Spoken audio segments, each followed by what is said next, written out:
मान लीजिए कि मतलब एक बहुत पुराना घर है और उस घर के एकदम अंधेरे कोने में एक बंद कमरा है। हाँ, एक रहस्यमय कमरा। हाँ, बिल्कुल। तो उस घर में रहने वाले हर सदस्य को ना पीढ़ियों से बस यही बताया गया है कि उस दरवाजे के आसपास फटकना भी मत, क्योंकि उसके अंदर कोई बहुत खूंखार मतलब कोई जानलेवा राक्षस रहता है। और शायद ये भी डराया गया होगा कि जो भी उस दरवाजे को खोलेगा वो या तो भस्म हो जाएगा या फिर सीधा पागल हो जाएगा। एकदम सही। पीढ़ियों तक यही चलता है। लेकिन फिर एक दिन कोई एक इंसान बगावत करने की ठान लेता है। वो डरते डरते उस दरवाजे के पास जाता है, अपने कांपते हाथों से ताला खोलता है और अंदर कदम रखता है। और वहां कोई राक्षस नहीं होता है ने? बिल्कुल नहीं। कोई आग नहीं है, कोई राक्षस नहीं है।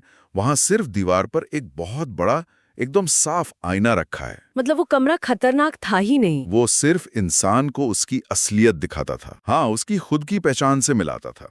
और शायद जो पीढ़ियों से चली आ रही व्यवस्था थी ना, उसको सबसे ज्यादा डर इसी बात से था कि अगर इंसान ने खुद को पहचान लिया तो वो बाहर के बनाए हुए नियमों को मानना बंद कर देगा। देखिए, ये जो आईने वाली बात आपने कही ना, ये सीधे आज के हमारे स्रोत के मुख्य विचार से जुड़ती है। आज हम जिस स्रोत पर ये डीप डाइव कर रहे हैं वो 1923 में आई एक बेहद दिलचस्प और कुछ हद तक विवादित ऑडियो बुक का ट्रांसक्रिप्ट है। जिसका नाम है ऑकल्ट और निषिद्ध ज्ञान। जी। और 1923 का वो दौर ऐसा था जब आधुनिक मनोविज्ञान मतलब फ्रॉयड और जुंग जैसे विचारकों के आइडियाज मुख्य धारा में अपनी जगह बना रहे थे। ये किताब उसी समय प्राचीन मान्यताओं और आधुनिक विज्ञान के बीच एक पुल बनाने की कोशिश कर रही थी। तो आज के इस गहन विश्लेषण में हमारा मिशन भी ठीक उसी बंद दरवाजे को खोलना है। हम इस स्रोत के पन्नों में उतरकर ये समझेंगे कि सदियों से जिस ज्ञान को डरावना, पापी या रहस्यमय बताकर आम जनता से दूर रखा गया, उसका असली सच क्या है। और यहाँ शुरुआत में ही ये स्पष्ट कर देना जरूरी है कि ये चर्चा किसी भी तरह के जादू टोने या अंधविश्वास को बढ़ावा देने के लिए नहीं है। बिल्कुल नहीं। ये विशुद्ध रूप से मानव मनोविज्ञान, इतिहास की सत्ता संरचनाओं और चेतना के विकास को समझने का एक प्रयास है। तो शुरुआत उस सबसे भारी शब्द से करते हैं, ओकल्ट। अब समाज में इस शब्द को सुनते ही जो छवि बनती है वो कैसी होती है? अरे सीधे खोपड़ियां, रात के अंधेरे में किए जाने वाले कोई रहस्यमय अनुष्ठान या फिर हॉलीवुड की किसी डरावनी फिल्म का दृश्य दिमाग में आता है। वही तो। लेकिन 1923 का ये स्रोत बताता है कि ओकल्ट शब्द का लैटिन मूल ओकल्टस है, जिसका सीधा सा अर्थ होता है छिपा हुआ या गुप्त। मतलब ऐसा ज्ञान जो सामान्य दृष्टि से तुरंत दिखाई नहीं देता। मतलब इसका अंधेरे या किसी बुराई से कोई लेना देना नहीं है। बिल्कुल नहीं। तो जो भौतिक रूप से सामने नहीं है, बल्कि सतह के नीचे काम कर रहा है। अगर हम इस छिपे हुए ज्ञान को थोड़ा और खोलें, तो स्रोत ये इशारा कर रहा है कि ये ब्रह्मांड के बाहरी रहस्यों से ज्यादा इंसान के भीतर की दुनिया का विज्ञान था। बिल्कुल सही पकड़ा आपने। हमारी चेतना की परतें कैसे काम करती हैं, हमारे विचार कैसे जन्म लेते हैं और हम अपने ही मन के गुलाम कैसे बन जाते हैं। यही वो बिंदु है जहां ये लेखक इतिहास को देखने का नजरिया ही बदल देता है। कैसे? किताब ये तर्क देती है कि प्राचीन काल में जिन्हें ऑकुल्ट या रहस्यवादी परंपराएं कहा जाता था, वे असल में मानव मन को समझने की शुरुआती वैज्ञानिक कोशिशें थीं। आज जिसे हम क्लिनिकल साइकोलॉजी या न्यूरोसाइंस कहते हैं ना। जहां हम सबकॉन्शियस माइंड, ट्रॉमा और व्यवहार के पैटर्न की बात करते हैं। हाँ, तो प्राचीन मिस्र, सुमेर और सिंधु घाटी की सभ्यताओं में इन्हीं बातों को प्रतीकों, कथाओं और कुछ खास अनुष्ठानों के माध्यम से समझाया जाता था। अरे वाह! तो मतलब अगर कोई इंसान 1500 ईसा पूर्व में किसी राजा के दरबार में जाकर प्लासीबो इफेक्ट या कॉग्निटिव डिसोनेंस को समझाने की कोशिश करता, तो शायद उसे काला जादूगर बोलकर किसी उबलते हुए ज्वालामुखी में फेंक दिया जाता। हाँ, बिल्कुल ऐसा ही होता, क्योंकि उस समय इन मनोवैज्ञानिक प्रक्रियाओं को समझाने के लिए आज की तरह का डेटा या साइंटिफिक शब्दावली नहीं थी। भाषा और संदर्भ बदल गए हैं। एकदम।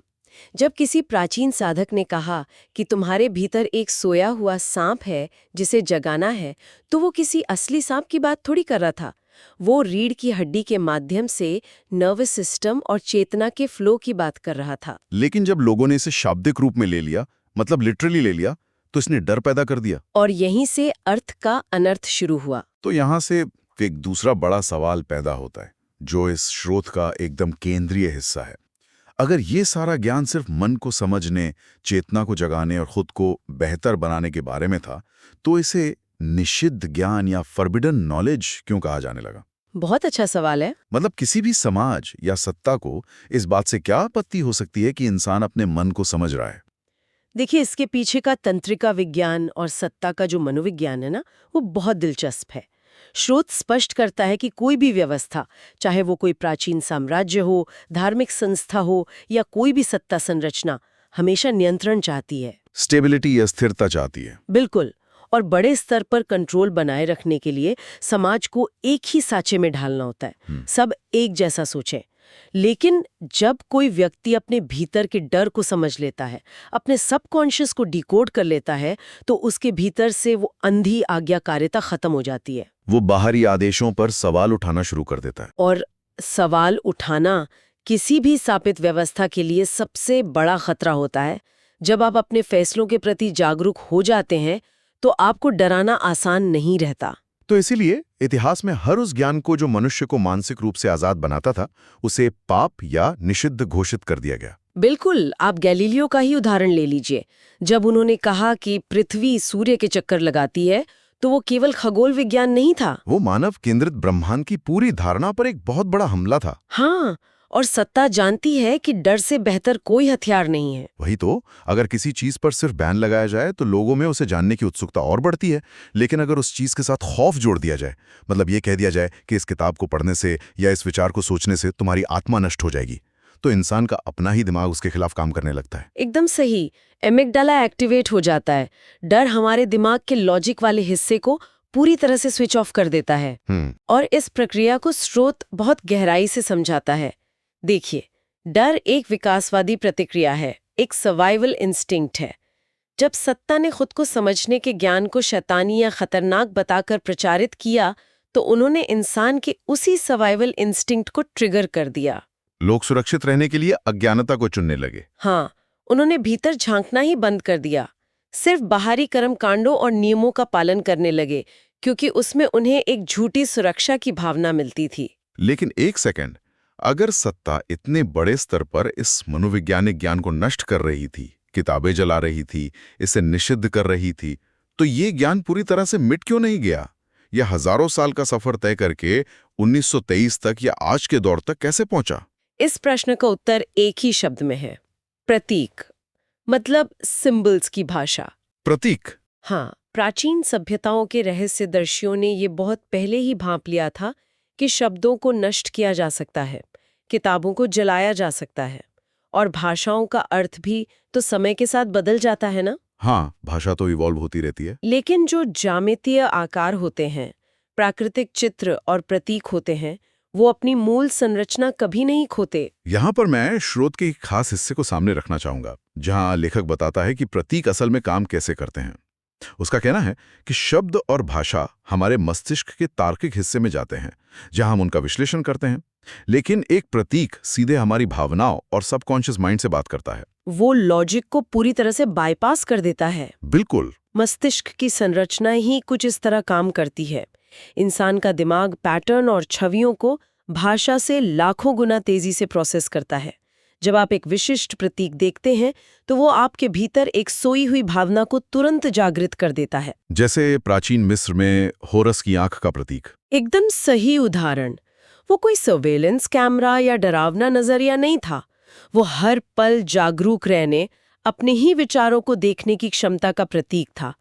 उसी तरह त्रिकोण या ट्रायंगल संतुलन का, शरीर, मन, आत्मा के एकीकरण का प्रतीक था। मतलब ये प्राचीन प्रतीक सिर्फ मंदिरों की सजावट के लिए नहीं थे, वे इंसान के अवचेतन मन को ट्यून करने के एक तरह के उपकरण थे। लेकिन अगर प्रतीक तर्क को बाईपास करके सीधे अवचेतन में जाते हैं, तो क्या आज की कॉर्पोरेट दुनिया बिल्कुल यही नहीं कर रही है? ये एक बहुत ही दिलचस्प दिशा है। आप मार्केटिंग की बात कर रहे हैं। हाँ, सोचिए ना, जो बड़ी कंपनियों के लोगोज होते हैं, जैसे किसी स्पोर्ट्स ब्रांड का वो खास टिक का निशान या किसी टेक कंपनी का वो कटा हुआ सेब, हम उन्हें देखते हैं और बिना एक भी शब्द पढ़े हमारे दिमाग में प्रीमियम, रफ्तार या सफलता जैसी भावनाएं ट्रिगर हो जाती हैं। अरे वाह, ये बहुत सटीक तुलना है। आज के आधुनिक मार्केटिंग और विज्ञापन एजेंसियां उसी प्राचीन ओकल्ट तकनीक का इस्तेमाल कर रही हैं, ताकि हमारे सबकॉन्शियस माइंड में घुसकर हमारे खरीदारी के फैसलों को प्रभावित कर सकें। बिल्कुल, आधुनिक ब्रांडिंग प्राचीन प्रतीकात्मकता का ही एक व्यावसायिक रूप है। जब एक ही प्रतीक को बार बार एक खास भावना के साथ जोड़कर आपके सामने पेश किया जाता है तो आपका अवचेतन उसे एक सच्चाई मान लेता है। तंत्र वही है, सिर्फ नियत बदल गई है। प्राचीन काल में इसका उद्देश्य चेतना को ऊपर उठाना था। आज इसका उद्देश्य बस उत्पाद बेचना है। और यहीं पर स्रोत एक बहुत खतरनाक मोड़ की बात करता है। जब लोग इन प्रतीकों के पीछे का असली विज्ञान या अर्थ भूल जाते हैं तो क्या होता है? जब हॉरस की आग का मतलब जागरूकता से हटकर ये हो जाता है कि कोई दैवीय शक्ति आसमान से हम पर नजर रख रही है और हमें सजा देगी। अर्थ के इस पतन से ही अंधविश्वास का जन्म होता है। अंधविश्वास। हाँ, अंधविश्वास तब पैदा होता है जब ज्ञान का आंतरिक अर्थ खो जाता है और केवल बाहरी ढांचा या कर्मकांड बचता है। इसकी सबसे बड़ी खासियत ये है कि ये हमेशा बाहरी संकेतों पर निर्भर करता है। जैसे कोई ग्रह खराब है, कोई बिल्ली रास्ता काट गई है, या कोई अदृश्य शक्ति नाराज है। इसके पीछे एक गहरा मनोवैज्ञानिक सच है। इंसान अनिश्चितता या अनसर्टेनिटी से घबराता है।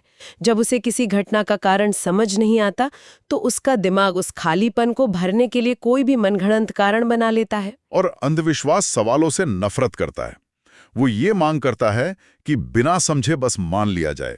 इसके विपरीत सत्य हमेशा जांच की मांग करता है। सत्य सवालों की भट्टी में से होकर ही गुजरना चाहता है। सही कहा।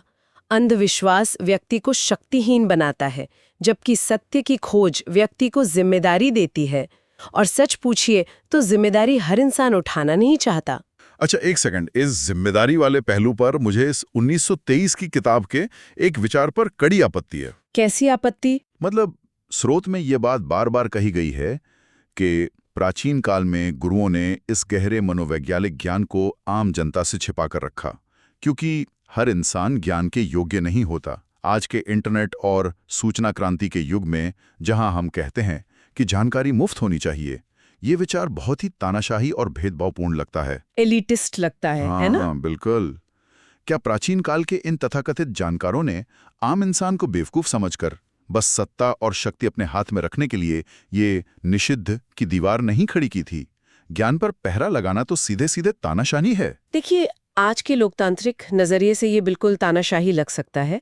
मैं आपकी बात से सहमत हूँ, लेकिन 1923 के लेखक ने इस गोपनीयता का बचाव सत्ता के दृष्टिकोण से नहीं बल्कि मनोवैज्ञानिक सुरक्षा के दृष्टिकोण से किया है। सुरक्षा? ज्ञान से कैसे सुरक्षा? ज्ञान तो अंधकार दूर करता है ना? हाँ, लेकिन इसे आज की तकनीक के नजरिए से समझते हैं। मान लीजिए किसी इंसान के पास एक स्मार्टफोन है, वो उसका सामान्य इस्तेमाल करता है, मैसेज, कॉल, कैमरा। अब उस इंसान को अचानक उस फोन का रूट एक्सेस या डेवलपर मोड दे दिया जाए, जहां से वो फोन के कोर ऑपरेटिंग सिस्टम के कोड को बदल सकता है। बिल्कुल। अब अगर उस इंसान को कोडिंग का कोई ज्ञान नहीं है, उसमें धैर्य नहीं है और वो बस अपनी उत्सुकता में कुछ सिस्टम फाइलें डिलीट कर देता है, तो क्या होगा? फोन का सिस्टम क्रैश हो जाएगा, वो डब्बा बन जाएगा, किसी काम का नहीं रहेगा। मानव मन का ढांचा भी एकदम ऐसा ही है। ये जो गहरा मनोवैज्ञानिक ज्ञान है, चेतना की ये जो ओकल्ट नियम है, ये इंसान के ऑपरेटिंग सिस्टम का रूट एक्सेस है। ओहो, ये तो बहुत गहरी बात है। ये ज्ञान अनिश्चितता बढ़ाता है। ये इंसान को बताता है कि उसका अहंकार, उसकी पहचान, सब कुछ सिर्फ एक भ्रम है। और हर इंसान अनिश्चितता के इस इतने बड़े झटके को सहन नहीं कर सकता। बहुत से लोग सरल सीधे निर्देशों में सुरक्षा महसूस करते हैं। मतलब जब किसी ऐसे व्यक्ति को जिसने अपनी भावनाओं और डरों पर जीत हासिल नहीं की है, ये गहरा ज्ञान दे दिया जाता है तो उसका मानसिक संतुलन बिगड़ सकता है। बिल्कुल। वो या तो विक्षिप्त हो सकता है या फिर उस ज्ञान का इस्तेमाल दूसरों का शोषण करने के लिए, मैनिपुलेट करने के लिए कर सकता है। यही कारण है कि प्राचीन मिस्ट्री स्कूल्स में दीक्षा की जो प्रक्रिया होती थी वो सालों तक चलती थी। वो उनका आईक्यू टेस्ट नहीं कर रहे थे। नहीं, वे उम्मीदवार के चरित्र, उसके धैर्य और अहंकार के टूटने का परीक्षण कर रहे थे। एक अस्थिर मन में ज्ञान वैसा ही है जैसे एक कमजोर तार में हाई वोल्टेज करंट दौड़ा देना, वो सर्किट को ही जला देगा। ये स्मार्टफोन के रूट एक्सेस वाला नजरिया इस पूरी बात को एकदम नया आयाम देता है। इसका मतलब है कि अधूरा ज्ञान अहंकार पैदा करता है। जब किसी को थोड़ा सा गुप्त ज्ञान मिल जाता है तो वो खुद को बाकियों से सुपीरियर समझने लगता है। और यही श्रेष्ठता की भावना विनाश का कारण बनती है, जबकि पूरा और गहरा ज्ञान इंसान के भीतर एक गहरी विनम्रता पैदा करता है, क्योंकि वो जान जाता है कि वो इस विशाल ब्रह्मांड का एक बहुत ही छोटा सा हिस्सा है। ज्ञान स्वयं में ना तो अच्छा है और ना ही बुरा। वो सिर्फ एक शक्ति है, एक उपकरण है। ये इस बात पर निर्भर करता है कि उसे थामने वाले हाथ कितने स्थिर हैं। और इतिहास गवाह है कि जब बिना मानसिक तैयारी के लोगों ने इन गहरे प्रतीकों और शक्तियों को छुआ, तो उन्होंने इसका इस्तेमाल डर फैलाने और सत्ता हथियाने में ही किया। तो इस लंबे और गहरे विश्लेषण को अगर हम एक जगह समेटने की कोशिश करें, हमने शुरुआत की थी उस पुराने घर के बंद दरवाजे से, जिसके पीछे एक आईना था। इस स्रोत, ओकल्ट और मिशिद्ध ज्ञान ने हमें यह दिखाया कि जिसे सदियों से अंधेरा, डरावना या पापी कहा गया, वो असल में मानव मन और चेतना का विज्ञान था। एकदम सही सारांश है। ये एक ऐसा विज्ञान था जिसे प्रतीकों के भाषा में सहेजा गया ताकि वो समय और सत्ता के हमलों से बच सके। लेकिन जब हम प्रतीकों के पीछे की भावना को भूल गए, तो हमने उस ज्ञान को अंधविश्वास में बदल दिया। और निषिद्ध का अर्थ ये नहीं था कि ज्ञान बुरा है, बल्कि ये था कि उसे डिकोड करने के लिए एक विशेष मानसिक परिपक्वता की जरूरत होती है। और देखिए, आज के युग में ये पूरी चर्चा एक अलग ही तरह की प्रासंगिकता रखती है। आज हम जानकारी के कैसे महासागर में तैर रहे हैं, जहां दुनिया भर का ज्ञान बस एक क्लिक की दूरी पर है। लेकिन सिर्फ जानकारी होना काफी नहीं है ना। जानकारी तो बस डेटा है। उसे असल समझ में बदलने के लिए जिस ठहराव की जरूरत होती है, वो आज सबसे ज्यादा नदारत है। आज जानकारी तो बहुत है, लेकिन उसे प्रोसेस करने का हमारा ऑपरेटिंग सिस्टम अपडेट नहीं हुआ है। लोग गहरे से गहरे दार्शनिक और मनोवैज्ञानिक विषयों का जवाब कुछ सेकंड के छोटे वीडियो में खोज रहे हैं, लेकिन ये जो चेतना का विज्ञान है, ये शॉर्टकट से नहीं मिलता। और यही बात हमें आज के सबसे बड़े सवाल की तरफ ले जाती है। आज हमारे पास बाहरी सत्ता का वो डर नहीं है जो हमें ज्ञान से दूर रखे। कोई हमें किताबें पढ़ने से नहीं रोक रहा है, लेकिन हम हर चीज का तुरंत जवाब, बस एक क्विक फिक्स चाहते हैं। सोचने वाली बात यह है कि क्या हमारी ये लगातार बनी रहने वाली जल्दबाजी, ये ध्यान भटकने की बीमारी और हमारे जीवन में मौन की कमी ही आज के दौर का सबसे बड़ा और खतरनाक अंधविश्वास बन गई है?